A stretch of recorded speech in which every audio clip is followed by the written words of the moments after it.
عوض كل جزية مسواتي حتتيو جزية قاحب كعلاقة صبب كعلا ما خبرت كام سرعة خد ليه كايو أبو زوقا أدلاين تقينو أزار حبرة تسبيقون أي كرا بتسب كون تقو كتب الكت دقيقة حساب علامة خازن تشرلهم نايلوم فيلمنا وحق أنا تاريخ استمر قصد تيمي انتي أبزوان زبط حوزلو درجة نمبصاحيلو ولو عقل خاص بتنشجر سجيرو منين يرزقنا كريس التجلز بسويت أب هابي نظر استافيلنا كريس نودو نامنا مو عليه أنا تكبت حوي خيل أو إيدو راجنا عتمت الترقي مسار حيزون يرو كريس ودو بيت مرتبة على يوزب تشحو كريس مصبو سرخ بولو ود 20 شمونتن عامت مسكونيو سلازي ودو متان كم ناتو قيكون مصبو صبو ركب متان كجبر إلو بعلونا بيت مرتزم مالالوسو اتا حيزواز نبرت ماشين مجمرتا زوتولو كل سب يوز دليان يرو صنيحيدو ግን ዋጉ ስለዚ خبرت طلب ናይቲ ማሽን ጎዲሉ እቲ ጸገም ክሪስ ነዘን ማሽን ሸይጥ ዩዝ እናበር ነይሩ ምክንያቱ ኩሉ ትዝነበረ ገንዘብ ከፊሉ በብዝሕ ነተን ማሽን ገዚኡ ኣብ ገዙ ኣኪቦን ስለዝኾነ ውሸጦ ይፍትን ግን ይሰልጦ አይነበረን እዚኣ ኻሊ እንዳሰበይቱ ያን ክሪስ ኣብ እንዳላውን ሪብ ብዙሕ ሰዓታት ያ ትሰርሕ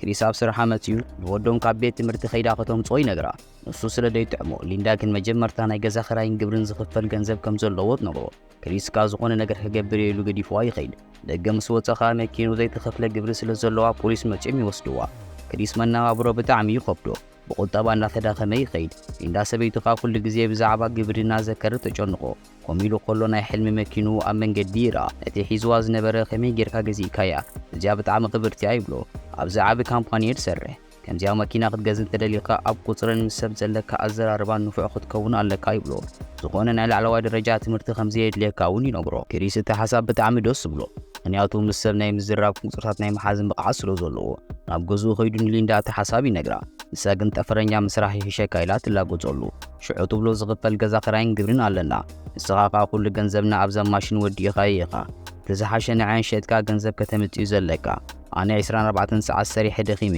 ካብዚ ንላዕሊ ክትፃወር ኣይክእልን እየ ትብሎ ንፅባሒቱ ክሪስ ናብታ ካምፓኒ ክኸይድ ይውስን ሲቪ መታን ክእቱ ኣብኡ ምስ በፅሐ ኸ እታ ሒዝዋ ዝነበረት ማሽን ምስ ሓንቲ ለማኒት ይገድፋ ንውሽጢ ምስ ኣተወ ኸ እታ ለማኒት ነታ ማሽን ወሲዳ ትሃድም ክሪስ ኣብ ውሽጡ ኮይኑ ይርያ ከርክባ ድሕሪያ ይጎይ ንሳኻ ሃዲማ ናብ ባቡር ተኣቱ ክሪስ ከርክባ ኣይከኣለን ሲቪ ወረቐት ሒዙ ብዘይታ ማሽን ንገዙ ይምለስ ኣብዚ ግዜ እዚ ንመጀመርታ ግዜ ሬክታንግል ሮቢክ ዝወፀሉ ግዜ ነይሩ ኣብ ሜዳ እውን ብዙሕ ብዛዕባ ጥራይ ዝዝረብ ነይሩ ኩሉ ሰብ ካ ግዝይዎ ወዱ ንክሪስ ነቡ ኣብ ቤት ትምህርቲ ፊልም ከም ዝርእይዎም ይነግሮ ክሪስ ከይዱ ኻ ምስታ መምህር ይዛረብ እታ መምህር ግን መጀመርታ ዘለካ ግብሪ ሞ ክፈለና ሽዑ መፂኻ ትዛረብ ትብሎ ክሪስ እታ ሲቪ ሒዙ ከም ብሓድሽ ናብታ ካምፓኒ ይኸይድ እቲ ሓላፊ ረኺቡ ኻታ ወረቐት ይቦ እንተኾነ እቲ ሓላፊ ታዊቑ ስለ ዝነበረ ድሓር ክርዮ ኢሉ ይኸይድ ክሪስ ካ ወሪዱ ነታ ማሽን ክሸይጥ ይኸይድ ኣብ መንገዲ እታ ዝሰረቐቶ ለማኒት ነታ ማሽን ሒዛታ ኸላ ይርያ ኣርኪቡ ይሕድጋ ናብ ገዛ ኸይዱ ኻ ኩሉ ዘጋጠመውን ሊንዳ ይነግራ ሊንዳ ገድት ዘላቶ ሂወት ክትፃወረ ኣይከኣለትን እምነታ እውን ኣብ ክሪስ ኣዝዩ ጎዲሉ እዩ ዝነበረ ጽባሕይቱ ክሪስ ኣብ ትሕቲ እቲ ካምፓኒ ኮይኑ ነቲ ሓላፊ ይፅበዮ ነይሩ ምስ ወፁ ክዛረቦ ይፍትን እቲ ሓላፊ ገዲፍዎ ይኸይድ ክሪስ ካ ድድሕሪ ይኸይድ እቲ ሓላፊ ታክሲ ይስቀል ክሪስ ካ ሓደ መንገድና ኢሉ ሙሱ ይስቀል ኣብኡ ኻ ብዛዕባ ዘለዎ ዓቕሚ ኣብ ቁፅርታትን ዘለዎ ክእለት ክገልፀሉ ይጅምር እቲ ሓላፊ ግን በቲ ኣብ ኢዱ ሒዝዋ ዝነበረ ሬክታንግል ሮቢክ እዩ ዝሓስብ ነይሩ ምክንያቱ ኣብ ትሕቲ ፍርቂ ሰዓት ዝገጥማ ሰብ ስለ ዘይነበረ ንዑ እውን ኣብያቶያ ነይራ ሽዑ ክሪስ ነታ ሬክታንግል ሮቢክ ወሲዱ ኣብ ደቓይቕ ኣጋጣጠማ እቲ ሓላፊ ኻ ብክእለቱ ብጣዕሚ ተገረመ ኣብ ዘድልዮ ቦታ ምስ በፅሐ ገዲፍዎ ይወርድ ሒሳብ ከይከፈለ ክሪስ ካ ጅቡ ተረኣየ ገንዘብ ዘይብሉ ካብ ታክሲ ወሪዱ ይሃድም ግን ነታ ማሽን ረሲዕዋ ይዝሃደመ ኣብ መንጎ ዘኪርዋ ተመሊሱ ይወስዳ እንደገና ይሃድም እቲ ዋና ታክሲ ድድሕሪ ይጎይ ሃዲሙ ናብ ባቡር ይስቀል እታ ማሽን ግን ኣብ ማዕፆ ተቐርቂራ ትተርፍ ክሪስ ስለዝደንገየ ናብ ሊንዳ ይድውል ንስኻ ብሰንኪኻ ስራሕ ክኸይድ ኣይከኣልኩን ወደይ ወሲደ ክኸይደ ትብሎ ክሪስ ካ ዘረባኣ ሰሚዑ ከርክባ ብጉያ ናብ ገዝኡ ይኸይድ ሊንዳ ኻ ወዳ ወሲዳ ኸይዳ ትፀንሖ አንደበት ቴሌፎን ናይ ገዛ ይድወል ትሪስተር ሓላፊ ናይቲ ካምፓኒ ደው ኢሉ ኸኣ ኢንተርቪው ክትገብር ናብ ካምፓኒ ምፃ ይብሎ ቴሌፎን ናይታ ሴክሬታሪ ይህቦ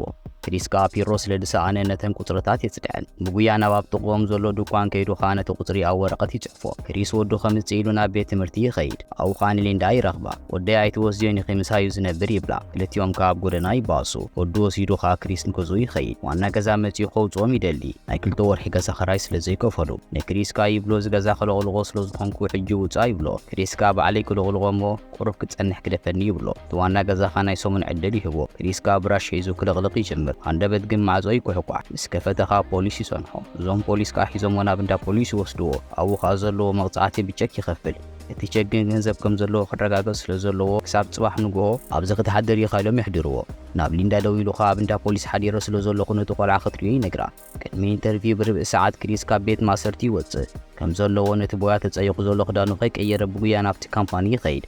ኣብ ኢንተርቪው ቀሪቡኻ ከም ዝኣምንዎ ይገብር። ቦያ እንዳለኸዮ ከሎ ፖሊስ መጺኦም ከም ዝወሰድዎ ኣብ እንዳ ፖሊስ ሓዲሩ ናብዚ ከም ዝመጸ እውን ይነግሮም።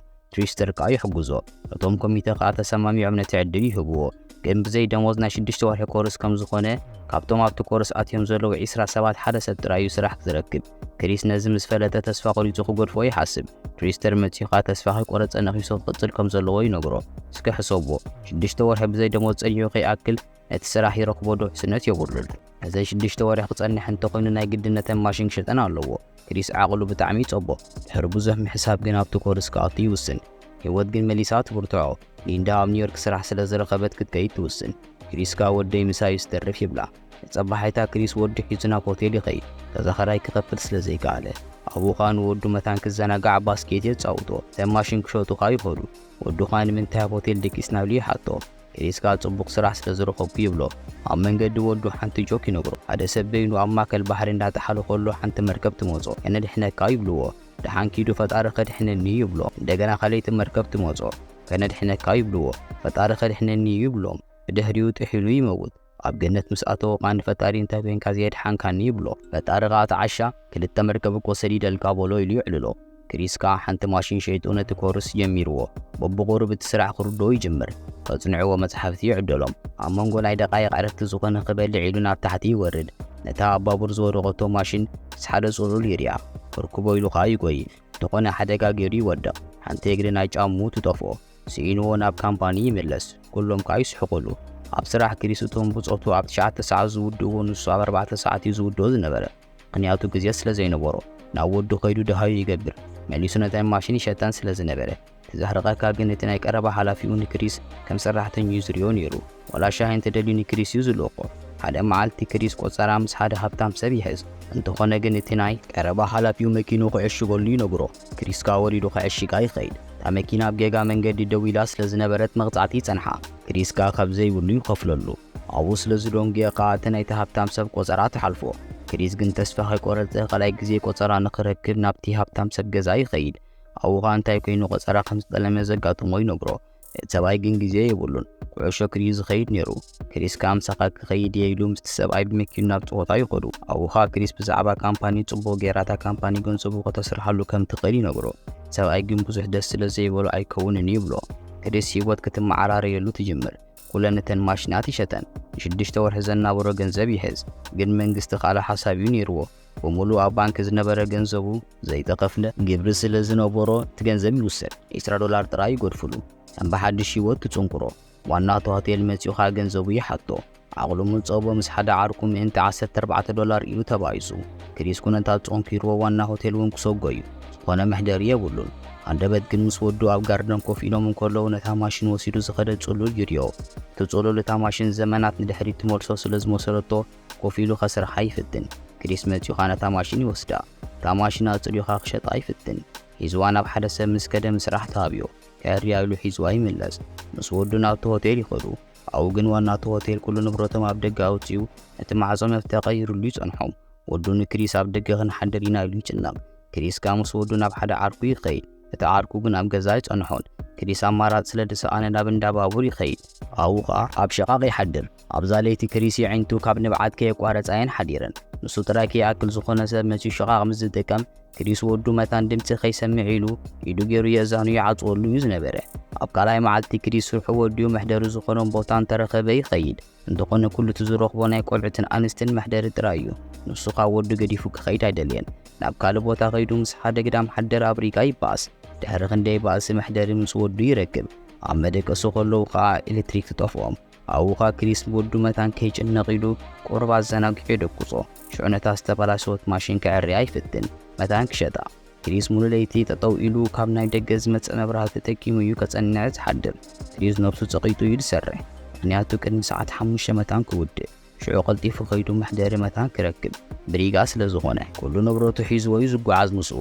ኣብዚ እዋን እዚ ንሱን ወዱን ህይወቶም ብጣዕሚ ከቢድ እዩ ነይሩ። ከም ዘለዎ ከዓ ግዜ ይሓልፍ።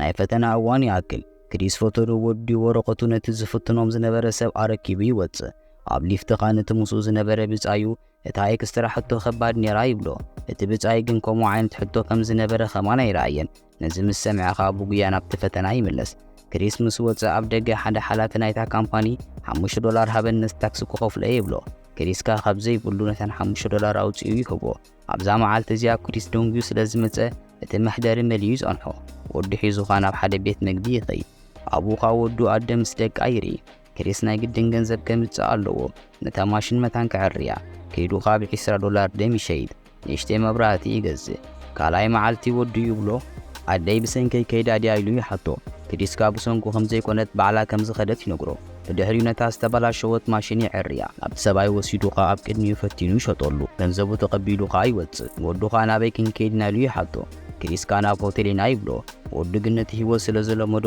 ወላ ናብ ሸቓቕ ንኺድ እንተኢልካኒ ፀገም የብሉን ይብሎ ክሪስካ ዝኾነ ነገር ኣብ መጀመርታ ክትገብሮ ጥዑም እዩ ክደግሞ ግን የብልካን ይብሎ ኣብ ሆቴል ደቂሶም ይሓድሩ ካልኣይ መዓልቲ እዛ መዓልቲ እዚኣ ናይ መወዳእታ ናይ ኩርስ መዓልቲ እያ ካብቶም 20 ሰባት ሓደ ሰብ ጥራዩ ናይ ስራሕ ዕድል ክረክብ እቲ ሓላፊ ንክሪስ ይፅውዖ ክሪስካ ሎሚ ናይ መወዳእታ መዓልተይ ምዃና ፈሊተ ሓድሽ ባድላ ገይረ መፀ ይብሎም ንሶም ካ ነዛ ባድላ ጽባሕ ቀዳመይቲ መዓልትኻ ኣብ ስራሕ ስለ ዝኾነት ተኸዲንክያ ክትመጽእ ኢኻ ይብልዎ ክሪስ ነዚ ዘረባ ምስ ሰምዐ ብታሕጓስ ዝኣክል ይነብዕ ካብታ ካምፓኒ ወሪዱኻ ኣብ ጎደና ብታሕጓስ ዝኣክል እናጣቓ ይኸይድ እንዳጎየና ወዱ ኸይዱኻ ይሓቕፎ በቃ ህይወትና ተቐይሩ እዩ ኩሉ ዝነበረ ጸቕጥታት ናይ ህይወትና ክጠፍ እዩ ክሪስ ዕዉት ሰብ ኮይኑ መንገዲ ሃብቲ ሄይሉ ጀሚርዎ ኣብ መጨረሻ ክሪስ ምስ ወዱ እናኸደ ከሎ ብጥቖም እቲ ነዚ ኩሉ ሰጊሩ ኣብዚ እዋን እዚ ሓደ ካብ ሃብታማት ናይ ዓለምና ኮይኑ ዘሎ ሓቀኛ ክሪስ ይሓልፍ